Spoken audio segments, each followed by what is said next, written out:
Chers téléspectateurs, bienvenue dans ce nouveau journal sur Moto TV. Voici les sommaires pour commencer. La vie n'a pas encore repris à Bulindi, dans la commune de Bulamba, au lendemain des accrochages entre l'armée et des miliciens Maïmaï.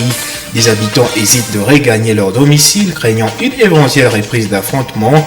Pendant ce temps, les FARDC viennent d'y installer un campement temporaire. L'Assemblée nationale a prorogé pour la 12e fois l'état des sièges dans les provinces du Nord Kivu et de l'Ituri.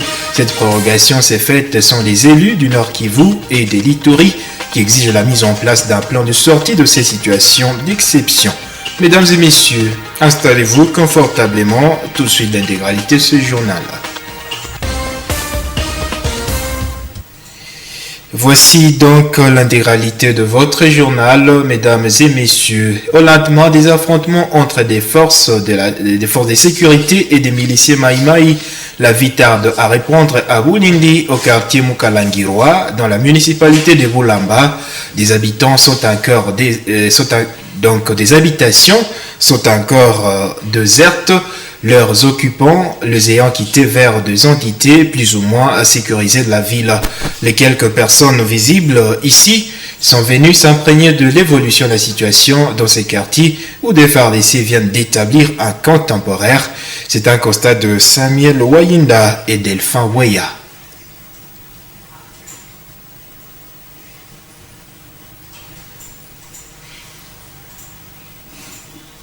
Ici, c'est l'école primaire Bulindi où aucune activité humaine n'est perceptible. Toutes les portes des salles de classe ainsi que des bureaux administratifs sont fermés. Il en est de même pour plusieurs maisons d'habitation. Les quelques personnes visibles dans ce coin sont sur la route menant vers Butoué pour des activités champêtres. Des anges, habitants de Bulindi, vient pour le suivi médical de son enfant dans une structure de santé qui n'a pas fermé ses portes car ne se situant pas directement dans les périmètres de l'incident sécuritaire. Après les soins, elle va regagner sa cachette. J'ai amené l'enfant à l'hôpital car il avait déjà commencé les soins. Nous avons peur des soldats. Ils ont déjà emporté nos biens de la mutualité et les amenés jusqu'au cas.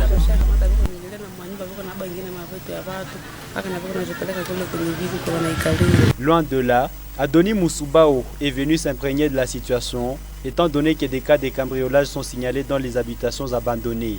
Sasa hakuna mwaye parce que uko munyumba hakuna tena mwaye kutumika. Donc batoto biko kule. Il n'y a plus moyen de travailler car nous étions enfermés dans nos maisons. C'est seulement la famille d'accueil qui se charge de nos enfants. Moi-même je perds.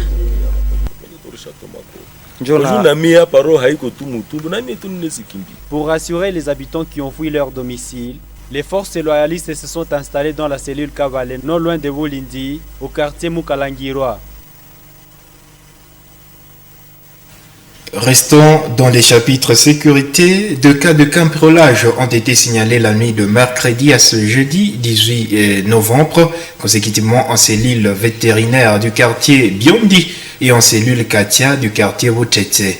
Des bandits ont volé de biens de la population tels que de téléphones, écrans, téléviseurs, de l'argent et d'autres biens de valeur. Dans les retranchements, deux de ces cambrioleurs ont été maîtrisés par la population. L'un a été tué par la population Andouko dans la localité de Musimba. Le second a été maîtrisé par des habitants de la cellule Katia. Le chef du quartier Wutete Katabe salue le courage des habitants de son quartier qui ont su maîtriser ces bandits sans se rendre justice. Suivons-le dans ce propos recueilli par Grace Kaniki. C'est venu nous aider, ils ont fui. Comme leurs habitudes partent directement à territoire, ils sont allés à territoire Andouko, là qu'ils partageaient leur forfait. Maintenant la population Vaya, de Ndouko, laisse pris, ils ont fui. Certains ont retourné encore là où ils venaient de voler. C'est comme ça qu'on a maîtrisé ici à Katia, à Europe et Artir, et on l'a tabassé à mort. Et heureusement, la population n'a pas tué sur les champs, comme il était encore en train de respirer épais, de parler épais. Il va nous donner maintenant les détails et nous permettre d'attraper ceux qui ont fui et de connaître chez lui. Dans un autre chapitre, avoir une approche commune sur la valorisation des actions de la MONUSCO ainsi que de FARDC sur les terrains, c'est l'objet de l'échange entre le général-major Benoît Chavanat, commandant second de la force, la MONUSCO, et le lieutenant-général Constant Ndima, gouverneur de Nord-Kivu, ce jeudi à Goma. Selon l'après du gouvernorat, les deux personnalités ont passé en revue le niveau de coopération entre le FARDC et la MONUSCO dans la lutte contre des groupes négatifs qui écument la province du Nord-Kivu. Suivez ce reportage. Le Nord-Kivu traverse une période d'insécurité, ce qui justifie l'état de siège depuis le mois de mai 2021. Pour en finir avec cette situation douloureuse, pour la population meurtrie par les guerres à répétition, le gouvernement congolais coopère avec la MONUSCO sur plusieurs fronts, notamment dans les échanges des renseignements et le soutien logistique. C'est jeudi 18 novembre 2021, le général Chavanat Benoît, commandant en second des forces de la MONUSCO, secteur centre, a rencontré le gouverneur militaire du Nord-Kivu, comme l'explique le général Chavanat. Nous avons parlé de coordination entre nous. Cette coordination, elle a de multiples aspects.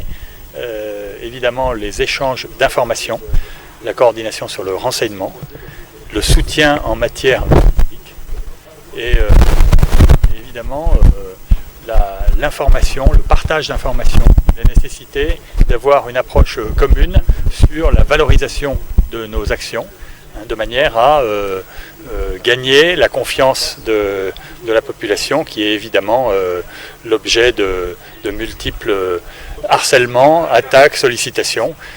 Or, la volonté ne manque pas, la volonté partagée entre nous ne manque pas, les moyens ne manquent pas non plus. Il s'agit maintenant d'approfondir et de progresser dans la mise en commun de nos moyens pour atteindre nos objectifs. Alors, la population peut attendre d'une part des résultats concrets qui parfois dans le passé n'ont pas été suffisamment mis en valeur, donc des résultats et une information plus complète de manière à ne pas laisser dans l'ignorance sur les actions présentes et sur les intentions et sur le futur toute la population qui a besoin d'en savoir. Les résultats concrets, c'est en tout cas ce que doit attendre la population de la RDC, a laissé entendre l'hôte de Constant Ndima. Et cette information politico-sécuritaire, l'Assemblée nationale a prorogé pour la 12e fois l'état des sièges dans les provinces du Nord-Kivu et l'Ituri. Pour ces 12e prorogations, la ministre d'État et ministre de Justice et garde des Sceaux présente dans l'hémicycle a défendu les projets de loi du gouvernement congolais portant prorogation de l'état des sièges dans les deux provinces concernées. Rose Mutombo est dans cet extrait que nous avons tiré sur la RTNC. À la prochaine séance, il y aura certaines réponses à ces différentes recommandations. La solution pour ce qui se passe à l'est de la RDC nécessite les efforts de nos différentes institutions. Et je suis heureuse d'entendre parmi les différents intervenants dégager aussi cette vision-là. Et nous parlons information célébration. Plus ou moins 6 bébés sur 100 naissent prématurés à l'hôpital général de référence d'Ekitatumba le mois. Ces chiffres ont été livrés par les docteurs Katsunga Samuel, médecin traitant dans cet hôpital. C'était en marge de la journée mondiale de la prématurité célébrée le 17 novembre chaque année. Ces docteurs intervenant dans les services de la maternité a rassuré que des enfants prématurés, et ceux-là qui naissent au moment imprévisible avant le terme de la grossesse, sont pris en charge à l'hôpital pendant plusieurs semaines. Cependant, il invite les femmes enceintes à respecter les orientations de la consultation prénatale et des conseils des grossesses précoces qui figurent parmi des causes majeures des naissances prématurées. C'est un reportage de Roland Tchachimoa et Eugénie Moussivewa. Selon le docteur Katsunga Samuel, la prématurité est causée par plusieurs circonstances. Il note parmi tant d'autres de travaux lourds exécutés par une femme enceinte, des situations de guerre liées au massacre et autres atrocités qui lui causent des traumatismes. Il a mentionné aussi des grossesses précoces chez de jeunes femmes qui aboutissent à des naissances prématurées. La prématurité peut avoir plusieurs causes qui peuvent être des facteurs favorisants. Il y a des facteurs qui peuvent être dus à la maman elle-même, ce que nous appelons les causes maternelles. Il y a des causes, donc les facteurs qui peuvent être liés au fœtus lui-même. Nous pouvons encore avoir des causes qui sont liées à la grossesse elle-même. Alors, au niveau maintenant des causes maternelles, il y a par exemple les antécédents d'accouchement prématuré ou fausse couche spontanée chez la maman. Il y a aussi l'âge de la maman. Il y a l'âge qu'on appelle l'âge précoce. Il y a l'âge inférieur à 18 ans. Il y a aussi l'âge qui peut être supérieur à 35 ans. On peut parler de la présence des conditions socio-économiques difficiles. Nous avons des déplacés de guerre. Là où les ADF sont en train de massacrer les gens, une dame peut quitter là, il va faire un long trajet. Donc, les longs trajets peuvent être aussi une parmi des conséquences. On peut avoir des travails pénibles. Nous pouvons avoir les infections. Ça peut être des infections sexuellement transmissibles ou les autres infections au cours de la grossesse, et surtout les infections urinaires et les infections vaginales. Ce professionnel de la santé a expliqué que la prématurité provoque des maladies dans le système nerveux de l'enfant, de troubles psychologiques dans sa vie en société. Elle peut aussi entraîner la mort précoce du bébé. Mais il a rassuré que la prématurité est inévitable.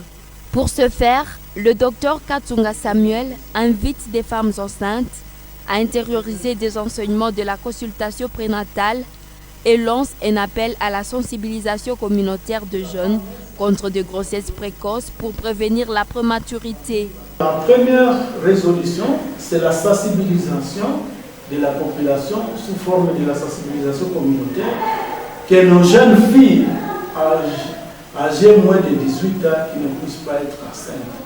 Il y a un autre aspect, c'est les infections sexuellement transmissibles qui ne se fait pas bien soigner. Il y a aussi les défis sécuritaires. Les défis sécuritaires, ça veut dire que nos dames qui sont enceintes ne doivent pas faire de longues distances à se déplacer. Ça arrive à avoir maintenant des défis socio-économiques. Et puis multiplier la CPN, j'ai oublié, la CPN aussi donc doit être aussi centrée pour qu'on arrive à éviter certains travaux d'accouchement prématuré ou d'arriver à la prématurité. Ce dernier indique que la prématurité reste un problème réel en ville de Butembo et environ. Il plaide pour la dotation de structures sanitaires en dispositifs nécessaires pour la bonne prise en charge de bébés nés prématurément. Et dans le cadre de la Semaine mondiale de l'entrepreneuriat, l'Institut national de préparation professionnelle, INPP en sigle, a organisé une journée porte ouverte ce jeudi 12 novembre. Au cours de cette activité, les organisations qui encadrent les jeunes ont exposé sur les différentes activités qu'ils mènent dans le cadre de l'entrepreneuriat de jeunes. Sous le patronage du gouverneur de province du Nord Kivu, la journée porte ouverte avait pour objectif d'appeler des jeunes à cultiver l'esprit d'entrepreneuriat. Suivons davantage dans ce reportage de Luciana Moussivera. C'est dans cette grande salle de la Fédération des entreprises au Congo, patronat de Butembo, où cette activité a eu lieu. Plusieurs représentants des entreprises et les organisations non gouvernementales qui encadrent les jeunes y ont pris part, ainsi que les représentants du maire. Différents intervenants ont expliqué leur façon d'apprendre aux jeunes à être autonomes. Nous avons notre flamme et on va commencer à préparer. Dans son témoignage, Esther Kavira dit qu'après sa formation reçue à l'INPP dans le domaine de l'art culinaire, a ouvert son propre restaurant. Ici, elle encadre aussi d'autres jeunes. Celle-ci affirme que c'est possible d'entreprendre avec un petit montant. Je me suis débrouillée. L'entrepreneuriat, c'était l'œuvre pour se débrouiller. Donc, tu fais tes propres efforts pour faire quelque chose et pour gagner quelque chose. Et j'ai fait une petite menu aujourd'hui, une petite calcul que j'ai fait aujourd'hui, c'est que j'ai préparé pour vous. J'ai fait les petits pois et les pommes de terre. J'ai acheté 4 mesures de petits pois et les pommes de terre, les 4 mesures de petits pois coûtent 1500 francs. Parce qu'un mesure c'est 350 francs et puis multiplié par 4, c'est 1400 francs. On a ajouté même pour 100 francs qui est maintenant les 1500 francs. Et j'ai acheté aussi les pommes de terre de 1000 francs. Je vais faire seulement une simple calcul pour aboutir à quelque chose. Et les ingrédients que j'ai utilisés dans les petits pois, les carottes, les oignons, et l'huile et les os, ça coûtait seulement 100 francs. Et les presses, c'est 500 francs. Et les calculs, c'est 4000 francs que j'ai dépassé. Mais je vais vous montrer comment je vais gagner dans ces 4000 francs. Quand j'ai préparé cette repas de 4000 francs, et quand j'ai mis ça sur des plats, ensemble, ça donnait 4 plats. J'ai acheté la nourriture de 20 $. Ce que je vais gagner, 10 $ par jour pour les petits pois. Si je les fais par mois, c'est 300 $ par mois. Ça, c'est les petits pois seulement. Je n'ai pas mis d'autres menus. Adolphe Capitula, chef de l'Institut national de préparation professionnelle Butempo, qui a organisé cette activité, appelle les participants à la restitution des matières apprises auprès de leurs organisations. C'est juste une représentation parce qu'il y a plusieurs couches. Mais on a pris juste une représentation pour que ceux qui ont suivi cette conférence puissent relayer ces renseignements qu'ils ont reçus ici. Et maintenant, nous avions ciblé les couches qui se focalisent plus dans l'entrepreneuriat. Parce que nous voulons vulgariser l'entrepreneuriat au niveau de notre population. Parce que des fois, nous pensons que pour le développement du pays, il faut d'abord des gros moyens. Or, avec l'entrepreneuriat, avec les petits moyens, on peut évoluer petit à petit et c'est ainsi que, tel que le thème l'a évoqué, le partenariat, normalement, c'est un levier pour le développement économique. Cette journée a été célébrée sous le thème INPP Nord Kivu pour la formation et l'insertion socio-économique comme un levier d'entrepreneuriat, de paix et de cohésion pour un état de siège réussi.